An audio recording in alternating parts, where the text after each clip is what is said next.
नमस्कार दोस्तों। फिरोज़ गांधी का पोता और एक ईसाई कैथोलिक माँ का बेटा यानी राहुल गांधी, जिसकी माँ एक ईसाई कैथोलिक कट्टर ईसाई है और जिसका जो दादा है वो फिरोज़ गांधी है। वो अपने आप को जनेऊधारी ब्राह्मण बताता फिरता है और पूछता है हिंदुओं से उनकी जाति। जिसका हिंदू से कोई लेना देना नहीं, वो हिंदुओं से जाति पूछता फिर रहा है। फिर कहता है कि इसमें दलित पिछड़ा जितने भी अति पिछड़े हैं वो आज तक उनकी सुनवाई के नहीं है, वो ऊंचे पदों पर नहीं पहुंच पाए। इस राहुल गांधी से को पूछा जाना चाहिए कि 60 साल तक 55 साल 60 तक तुम अपनी सरकारें चलाते रहे तो तुमने इन दलितों के लिए क्या किया। भाजपा को छोड़ दीजिए, भाजपा अभी अभी आई, उसे छोड़ दीजिए, उसे मारिए लात। तुम बताओ कि तुमने उनके लिए क्या किया।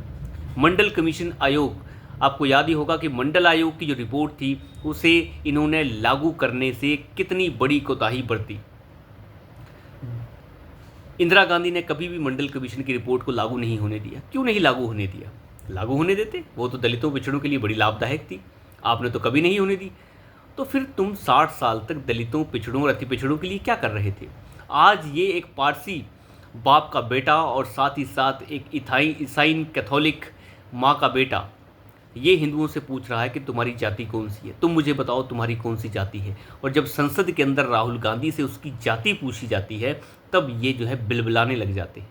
इनके पास जवाब ही नहीं है देने के लिए। जवाब तो देना पड़ेगा। जब दूसरों से जातियाँ पूछोगे तो तुम्हें भी जवाब देना पड़ेगा। जब एक फ़ोटो दिखा दिखा के राहुल गांधी बोलते हैं कि देखिए इन अधिकारियों में कोई भी दलित नहीं है, कोई पिछड़ा नहीं है। अरे भैया, अधिकारियों में तो सभी लोग होते हैं और एक फ्रेम में अगर पिछड़ा नहीं है, नहीं पिछड़ा है, इससे तुम्हें क्या लेना देना। अधिकारी जो है वो अपने जो उसका कौशल है उसके आधार पर आगे आते हैं।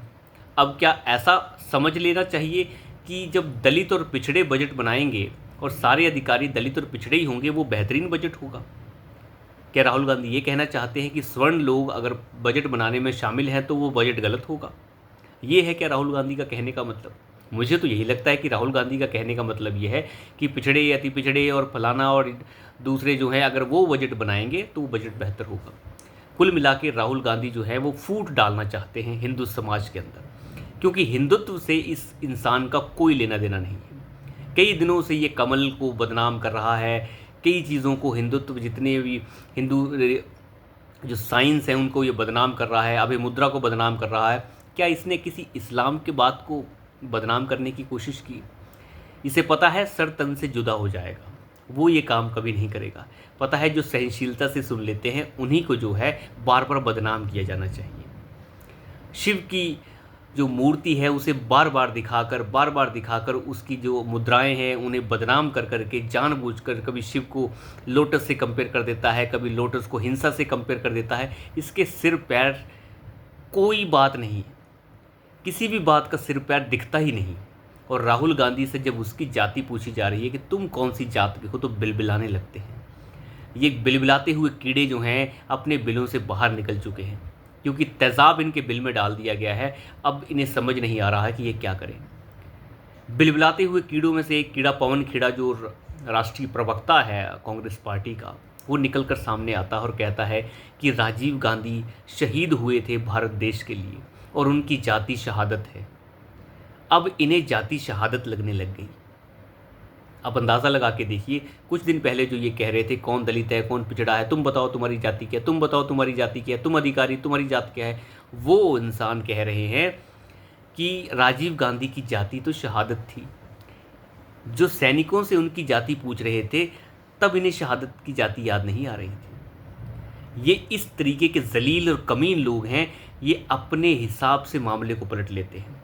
राजीव गांधी पारसी था या हिंदू था वो भी बताना पड़ेगा, क्योंकि राजीव गांधी का बाप तो एक पारसी था। तो अब राजीव गांधी को भी बताना पड़ेगा कि पारसी है वो या हिंदू है। तो मुझे तो लगता है कि राजीव गांधी को बताने के लिए तो राजीव गांधी है नहीं, वो तो सोनिया गांधी ही बताएगी। और जब ये अपने आप को जनेऊधारी ब्राह्मण बताता फिरता है तो इसे बताना होगा कि ये कब कन्वर्ट हुआ हिंदुत्व में, क्योंकि इसका दादा तो पारसी है, वो तो फिरोज़ है।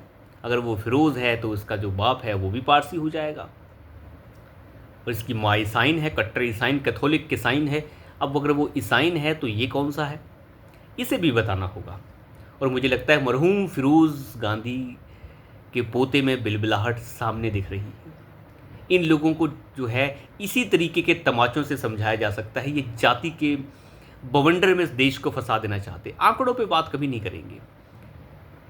आज इन्हें शहादत जो है वो राजीव गांधी की शहादत जो है वो उसकी जाति नज़र आ रही है कि उसकी जाति तो शहादत है। लेकिन आप जो बार बार जातियाँ पूछ रहे हैं उसका जवाब तो आपको देना पड़ेगा। और अखिलेश यादव जैसे लोगों को देखिए, वो कूद कर कहते हैं कि तुम जाति के बारे में कैसे पूछ सकते हो। क्यों नहीं पूछ सकते भाई, तुम तो सुबह शाम पूछते हो। ये मिश्रा जी शर्म कर लो कुछ, इस तरीके से बोलता है कौन? अखिलेश यादव पत्रकारों को कहता है मिश्रा जी शर्म कर लो। शर्म तो तुम्हें करनी पड़ेगी, ये नाक कटवा लो और डूब के मर जाओ। इस तरीके के जो हाल है अखिलेश यादव के, जो उसी पार्टी के कदमों में गिरा हुआ है जिस पार्टी ने इसके बाप को जेल के अंदर कई महीनों तक रखा। ये भूल गया है सब कुछ। जिस मुहिम के खिलाफ समाजवाद बना, उसी समाजवादी पार्टी के नेता जो हैं उसी कांग्रेस पार्टी के कदमों में गिरे हैं जिन्होंने समाजवाद को कुचलने की कोशिश की। तो आप अंदाज़ा लगा के देखिए कि विचारधारा में बदलाव किस प्रकार होता है। पार्टी कोई भी हो सकती है, कैसे भी हो सकती है, लेकिन राहुल गांधी जब झूठ का सहारा लेकर संसद के अंदर बोलेंगे और अनाप शनाप एक लोकसभा में आप देखिए नेता प्रतिपक्ष हैं, वो नेता प्रतिपक्ष इस तरीके की बातें कैसे कर सकता है कि हलवा सेरेमनी के अंदर फ़ोटो दिखा के कि इस हलवा सेरेमनी के अंदर कोई दलित नहीं दिख रहा है। क्या मतलब है इस चीज़ का? हलवा सेरेमनी अधिकारियों की होती है जिसमें फाइनेंस मिनिस्ट्री के जो अधिकारी हैं वो शामिल होते हैं। उसमें पता नहीं दलित भी हो सकता है, कोई ब्राह्मण भी हो सकता है, कोई सिख भी हो सकता है, ईसाई भी हो सकता है, कोई भी हो सकता है, उससे क्या लेना देना। और ये प्रथा अभी तो चल नहीं रही है, ये तो इनके बाप दादाओं के समय चल रही है। जो राहुल गांधी के बाप दादा थे जिन्होंने इस पार्टी पर कब्जा किया, उसके बाद राहुल गांधी भी इसी पार्टी पर कब्जा करके बैठा है। परिवार की पार्टी बना के बैठे हैं। वो पारिवारिक लोग बता रहे हैं कि इसमें दलित नहीं है, पिछड़ा। तुमने क्या करा दलित पिछड़े के लिए? तो हम अंदाज़ा लगा के देखिए किस तरीके की बेवकूफ़ाना हरकतें हैं राहुल गांधी की। और ये बेवकूफ़ाना हरकतें ही नहीं हैं, ये वो जॉर्ज सोरोस का और चाइना का पैसा है जो इन दलालों के तहत इधर भारत में बर्बादी के लिए लाया जाता है, सेना में फूट डालने के लिए लाया जाता है। ये वही लोग हैं जो सेना के अधिकारियों और सेना के लोगों की, सेना के जो सैनिक हैं उनकी जातियां पूछता फिर रहा था। कुछ दिन पहले राहुल गांधी ने तो ये भी कह दिया कि जो हमारा मेडिकल सिस्टम है, यानी जो मेडिकल सिस्टम में एग्ज़ाम हो रहा है उसमें केवल अमीर लोग आ पा रहे हैं, गरीब लोग नहीं आ पा रहे हैं। उसमें गरीबों की कोई सुनवाई नहीं है, वो टेस्ट ही अमीरों के लिए बनाया गया है। क्या इसका कोई तर्क बनता है कि वो अमीरों के लिए टेस्ट बनाया गया है? एक पेपर लीक हो जाता है। पेपर लीक देखिए ये एक अलग मुद्दा होता है, ऐसी गतिविधियां कई बार हो जाती हैं, कोई बड़ी बात नहीं है। जिस देश में रेप के ऊपर बड़े बड़े कानून भी होते हैं तो रेप तो वहाँ भी हो जाते हैं। तो बात यह है कि एग्जीक्यूशन कैसा है सज़ा का, और एग्जीक्यूशन बखूबी बहुत बढ़िया है। सभी लोगों को गिरफ्तार कर लिया गया है जिन्होंने ऐसा काम करने की कोशिश की। यही अच्छी बात होती है।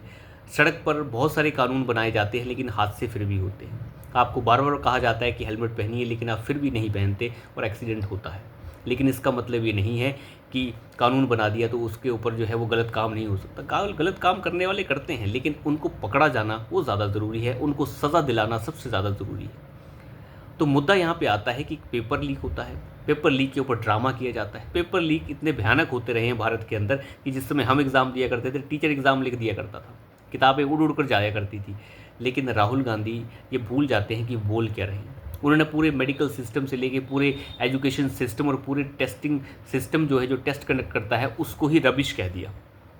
तो इस तरीके का वाहियात इंसान मुझे नहीं लगता कि अभी आज तक कोई नेता प्रतिपक्ष जो है कि कुर्सी पर बैठा है। तो देखते हैं कि राहुल गांधी के अंदर क्या बदलाव आता है। वैसे बदलाव तो बड़ा मुश्किल है और मुझे लगता है कि वो अपने ही साथियों को, इंडी गैंग जो है, गठबंधन तो कह ही नहीं सकते, इसे गैंग कह सकते हैं। जैसे फ्रांस में आजकल एक गैंग आया हुआ है, वैसा ही गैंग। तो ये इंडी गैंग है, इसके अंदर उन्होंने एक ऐसा माहौल तैयार कर दिया है जो सबको असहज कर रहा है। और ये कितने दिन तक चलेगा वो अभी अंदाज़ा लगाना मुश्किल है। तो अभी के लिए इतना ही। धन्यवाद।